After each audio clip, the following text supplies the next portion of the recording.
ছবি তুলবেন ওইখান থেকে তোলেন।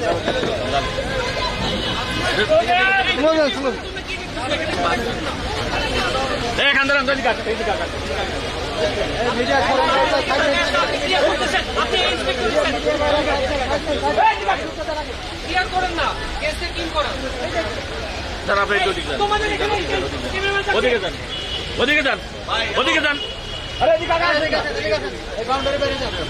যখন অনুমতি হবে তখন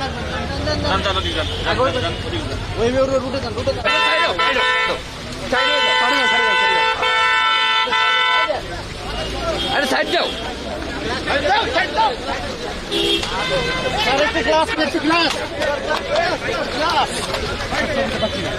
ভাই একটু গ্লাসটা খুলেন না।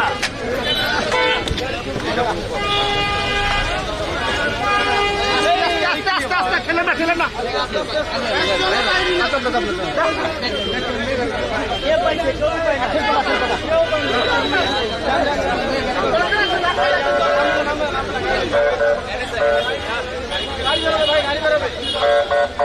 গাড়ি বেরোবে ভাই, গাড়ি বেরোবে, একটা গাড়ি বেরোবে।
না দিলে আমার না চালাইলে আমার আমি পাইনি, না হবে না, হবে না।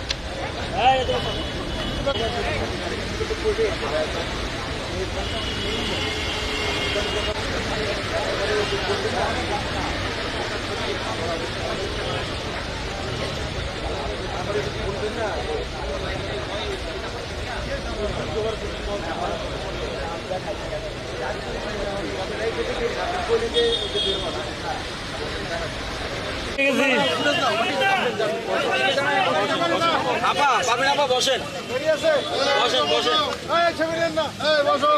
মনে হয় যেন যুদ্ধ করার প্রতিশোধ নিচ্ছে। না তো আমার সিট রেডি করা আছে এখানে।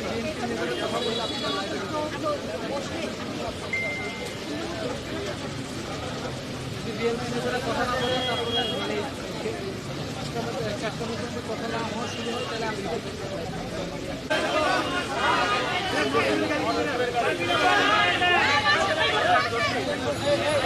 বসে যাই, বসে যাই।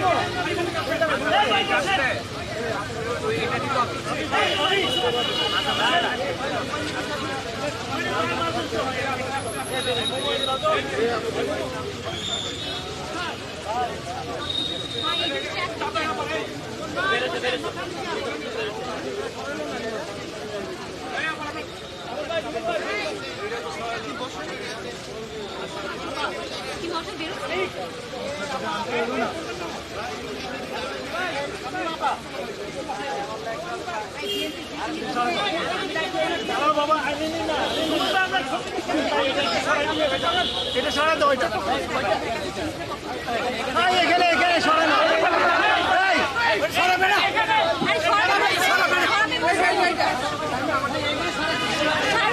সরাবে বলছে।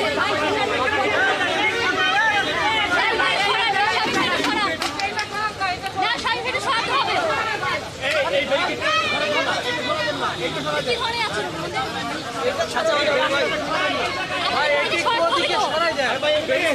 এই জায়গাটা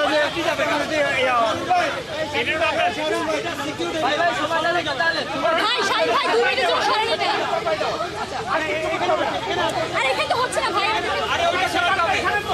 করতে পারবে না কেন ভাই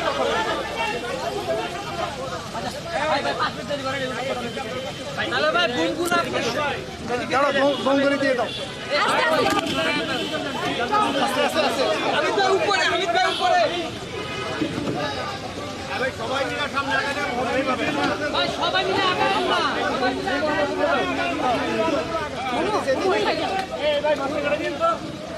দেখি দেখি সুমন ভাই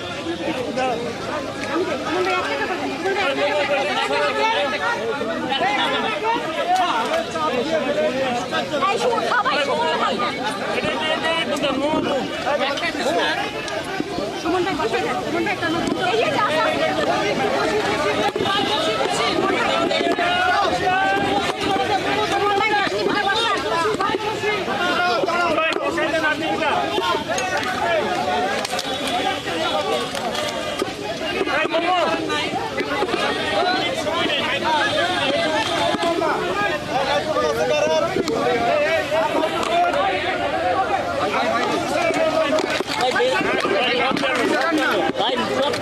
ভাই সব পড়তেছে খেলিয়েন না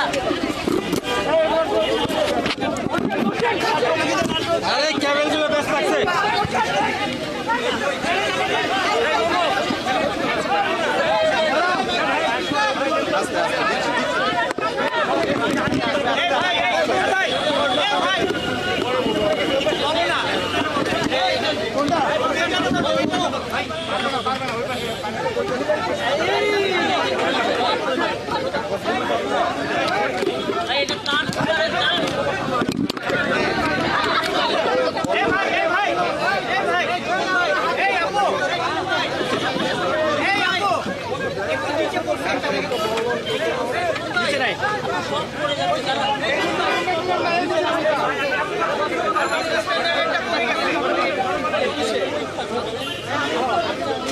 ওই পাশ থেকে আর পাঁচটা দিকে দিয়ে দেন ওই পাশ থেকে আর পাঁচটা দিয়ে দেন এই পাশে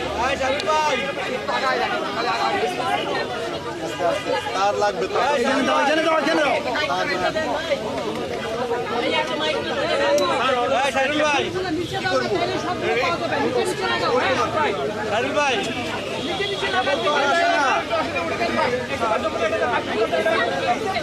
এইখানে একটা মাইক পড়ে গেছে এটা উঠান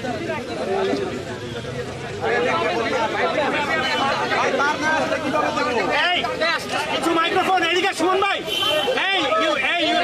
ইউনুস ভাই এদিকে দেন কিছু এদিকে দেন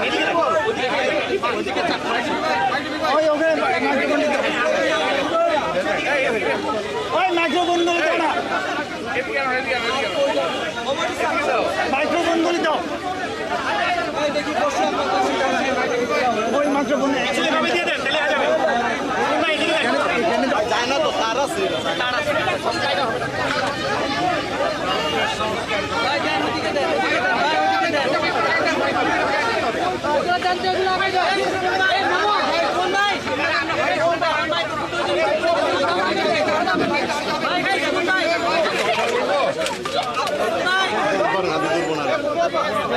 বসা দিচ্ছি সুন্দর করে থাকুন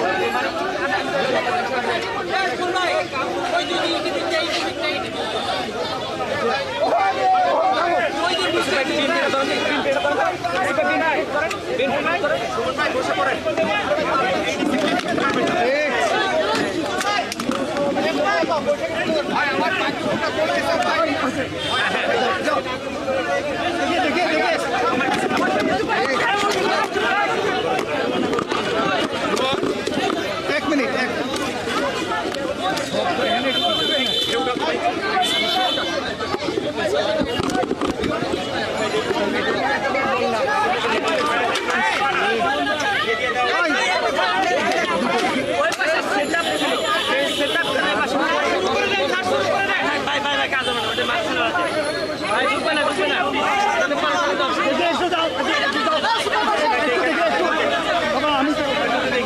বসে পড়েন ভাই না বের হয়ে বসে পড়েন স্যার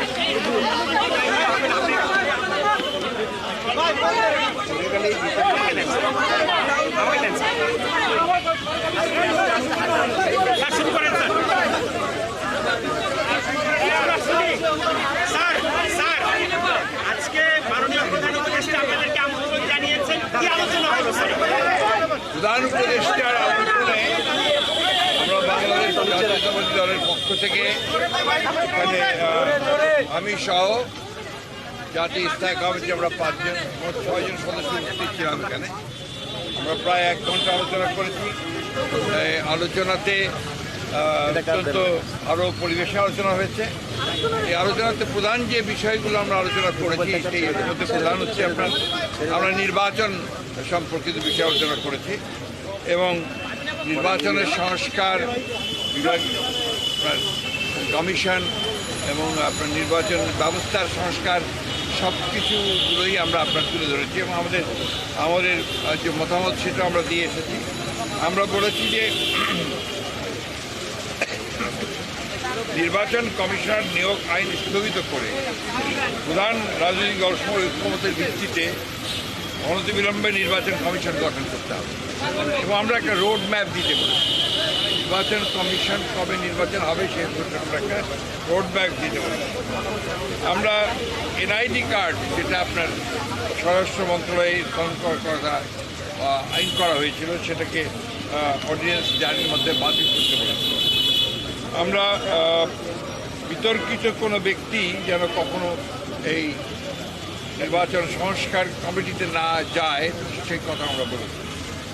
আমরা বলেছি যে ফ্যাসিস্ট সরকারের সময় প্রতারণার সাজানো ভুয়া ভোটের মাধ্যমে গঠিত সকল ইউনিয়ন পরিষদ বাতিল করতে বলেছি এবং 14, 18, 24 সালে যে সকল নির্বাচন কমিশন ছিল তার প্রধান নির্বাচন কমিশনার এবং কমিশনার সহ তাদেরকে ভুয়া নির্বাচন, ব্যর্থ নির্বাচন, আপনার একটা পক্ষপাতদুষ্ট নির্বাচন করার অভিযোগে তাদেরকে আইনের আওতায় আনার কথা বলেছি।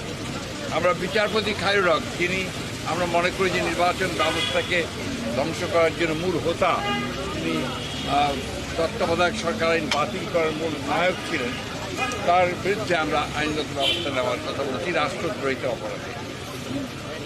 আমরা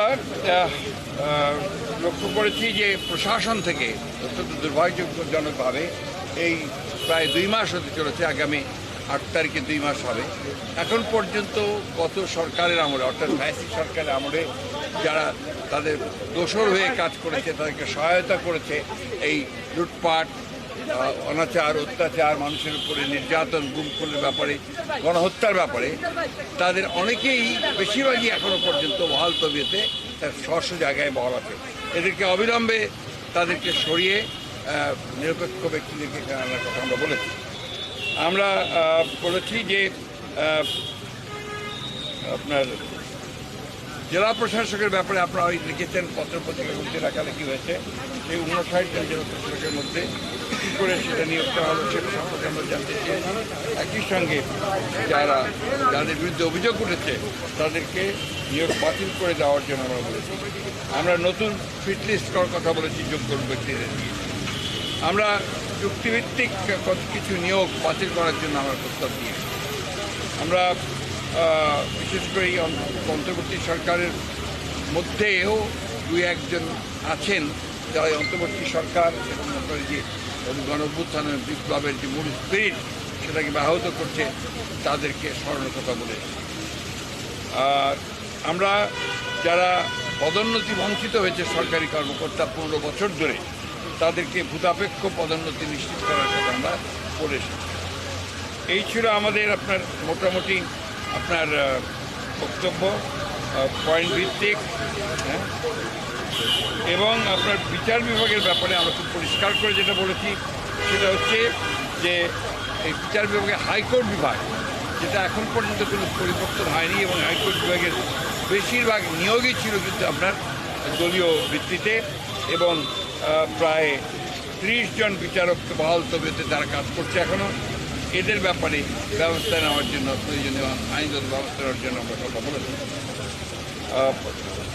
এই কিছু দল কানা বিচারক যারা আছেন তাদেরকে অপসারণ করার কথা বলেছি। আর অতি দ্রুত আমরা পিপিজিপি নতুন নিয়োগ করার কথা বলেছি। আরেকটা আমরা লক্ষ্য করেছি যে যাদেরকে অভিযোগে গ্রেপ্তার করা হচ্ছে সুনির্দিষ্ট অভিযোগের ভিত্তিতে, হয়তো বা আপনার দুর্নীতি অথবা হত্যা এইসব সুনির্দিষ্ট মামলায় যাদেরকে গ্রেপ্তার করা হচ্ছে তাদেরকে আমরা দেখতে পাচ্ছি যে আপনার জামিন দেওয়া হচ্ছে। এটা অত্যন্ত উদ্বেগজনক বিষয়টা আমরা দেখার জন্য বলেছি। আমরা 2007 সাল থেকে 24 সাল পর্যন্ত 5ই আগস্ট পর্যন্ত আওয়ামী লীগের আমলে দায়েরকৃত সকল মিথ্যা মামলা, গায়েবী ভুয়া সাজানো রাজনৈতিক উদ্দেশ্যে প্রণোদিত মামলাগুলোকে প্রত্যাহারের জন্য আমরা নীতিগত সিদ্ধান্ত ঘোষণা ও প্রত্যাহারের প্রয়োজনীয় ব্যবস্থা গ্রহণ করা হবে। কিছু আমলা, কিছু আপনার পুলিশ কর্মকর্তা, কিছু শুনতে পাই কিছু আপনার বিভিন্ন মন্ত্রণালয়ের লোকজনেরা এবং আপনার মন্ত্রীরা তারা দেশ ছেড়ে পালিয়ে যাচ্ছে। কীভাবে পালাচ্ছে, কার সহযোগিতায় পালাচ্ছে, সে বিষয়গুলো আমরা দেখার জন্য বলেছি। আরেকটা বিষয় আমরা জোর দিয়ে বলেছি যে আজকে পতিত ফ্যাসিবাদী প্রধান শেখ হাসিনা ভারতে আছে। ভারতের থেকে তাকে কেন্দ্র করে তার মাধ্যমে যে সমস্ত ক্যাম্পেইন চলছে, প্রচারণা চলছে, যে অপপ্রচার চলছে, সেই বিষয়গুলো হতে পারছে এই জন্য যে সে ভারতে আছে। এই বিষয়টাকে ভারতের সরকারের সঙ্গে আলোচনা করার জন্য এবং তাকে ওই অবস্থা থেকে সরিয়ে দেওয়ার জন্য আমরা সরকারকে অনুরোধ করেছি। তারা ভারত সরকারের সঙ্গে নিয়ে কথা বলছে।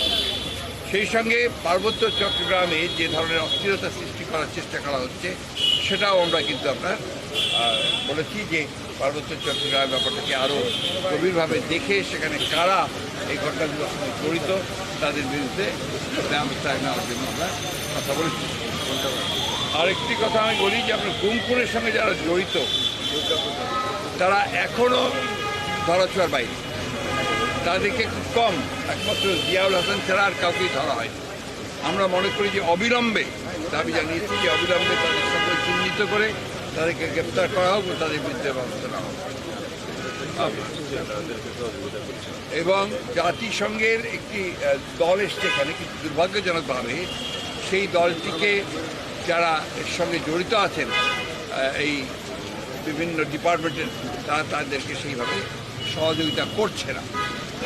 দ্বিতীয়ত হচ্ছে যে আপনার সম্প্রতি দুর্গা পূজাকে কেন্দ্র করে, সহযোগী উৎসবকে কেন্দ্র করে আপনারা লক্ষ্য করেছেন যে সনাতনের কিছু মানুষ, সবাই না, কিছু মানুষ তারা কিন্তু অত্যন্ত পরিকল্পিতভাবে জনগণেরকে উস্কে দিচ্ছে বাংলাদেশের বিরুদ্ধে। তারা অপপ্রচার চালাচ্ছে, কাজে হিন্দু কমিউনিটির উপরে এখানে অত্যাচার হচ্ছে, নির্যাতন হচ্ছে, এই ধরনের কথাবার্তা তারা বলতে যাচ্ছে, যেটা সর্বৈব এটা মিথ্যা। আমরা সবাই জানে, এটা আপনারা দেখছেন করছে। এটা হচ্ছে একটা সুদূর পরিকল্পনা তাদের যে বাংলাদেশে আপনার মাইনরিটিকে নির্যাতন করা হচ্ছে, বাংলাদেশের বিরুদ্ধে এটা একটা ষড়যন্ত্র বলে আমরা মনে করি। এই কথাগুলো আমরা তাদেরকে অত্যন্ত গুরুত্ব সহকারে বিবেচনার জন্য বলেছি, তার বিরুদ্ধে প্রয়োজনীয় ব্যবস্থা গ্রহণ করার জন্য। Thank you.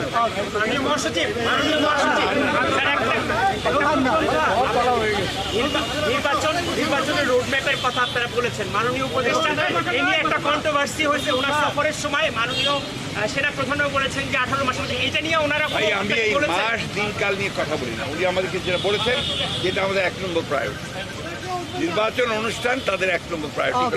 উনি ফিডব্যাক কি দিয়েছেন স্যার আপনাদের এই দাবির ব্যাপারে? উনি সব কিছু অত্যন্ত সহৃদয়তার সঙ্গে তারা দেখছেন এবং তারা মনে করেন আমাদের দাবিগুলো হচ্ছে জনগণের দাবি, আমাদের দাবিগুলো তাদেরও দাবি।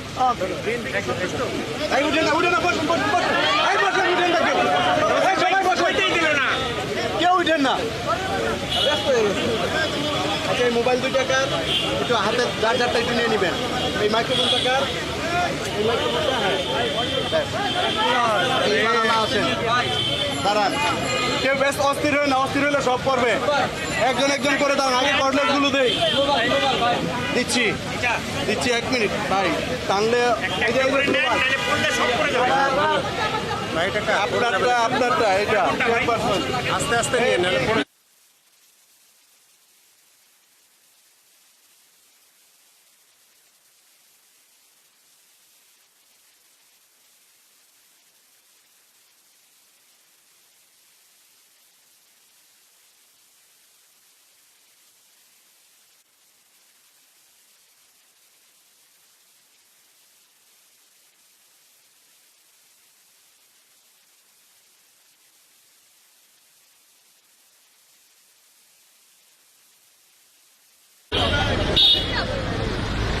যাওয়া নিষেধ